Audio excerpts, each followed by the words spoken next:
emerges in the Soviet Union in 1936 to 1938, and Mao's Cultural Revolution in the late 1960s have all been seen as evidence of this.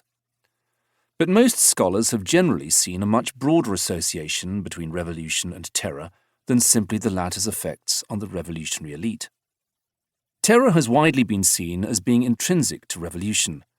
In the words of an historian of the French Revolution, "From the very beginning, from the summer of 1789, violence was the motor of the revolution."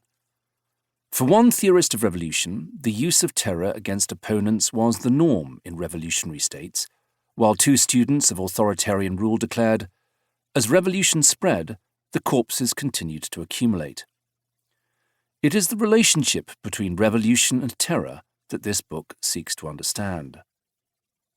The previous cited views reflect two different conceptions of revolution: revolution as liberation, a normative project, and revolution as social upheaval and destruction, a violent process. The resultant, highly contested nature of revolution as a concept has spawned a very large literature, but one which, unsurprisingly, is characterized by significant differences of opinion and evaluation. There have been three main foci of this literature. What is revolution? Why does revolution come about? And how does revolution unfold, sometimes seen in terms of the results of revolution?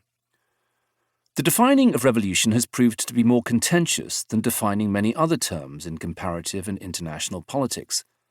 Main differences have turned on such issues as whether revolution must be rapid and short, or whether it can be prolonged, whether violence is an essential part, and whether social class must be a factor.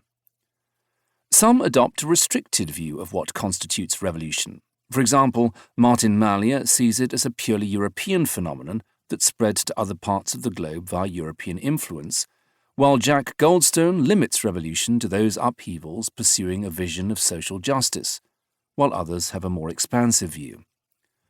Most have sought to define revolution by identifying particular features or characteristics said to be present in all revolutions, an approach criticized by George Lawson, who argued that revolutions had neither ascribed properties nor fixed attributes, but were sequences of events that attain their significance as they are threaded together in and through time. Lawson, in line with a number of other scholars in the 21st century, is attempting to move beyond seeing revolution as what he calls a static entity, instead referring to it as an emergent process. This view focuses on the process of revolution rather than its outcome, on political activity, seen in terms of popular mobilization, rather than the results of political activity. But it is difficult to see how this focus on process as the means of defining revolution is useful in the absence of agreement about what we are looking for to denote a revolution, which assumes some sort of agreement about properties or attributes. How do we know an emergent process is a revolution if we do not have an understanding of what is necessary for something to constitute a revolution? Furthermore, at base, the term revolution implies substantial change. Without the notion of change, revolution is meaningless. Accordingly, it does not seem very sensible to see revolution in terms of political action without seeing the results of that action. But this means that we need another term to refer to popular mobilization that may lead to a revolutionary outcome. Charles Tilly has suggested one: revolutionary situation. For Tilly, a revolutionary situation existed when two or more blocks make effective, incompatible claims to control the state or to be the state, i.e. multiple claims to sovereignty, and revolutionary outcomes occurred with transfer of state power from those who held it before the start of multiple sovereignty to a new ruling coalition. A revolutionary situation is therefore when popular mobilization threatens to bring about regime change, with revolution occurring when that change is achieved.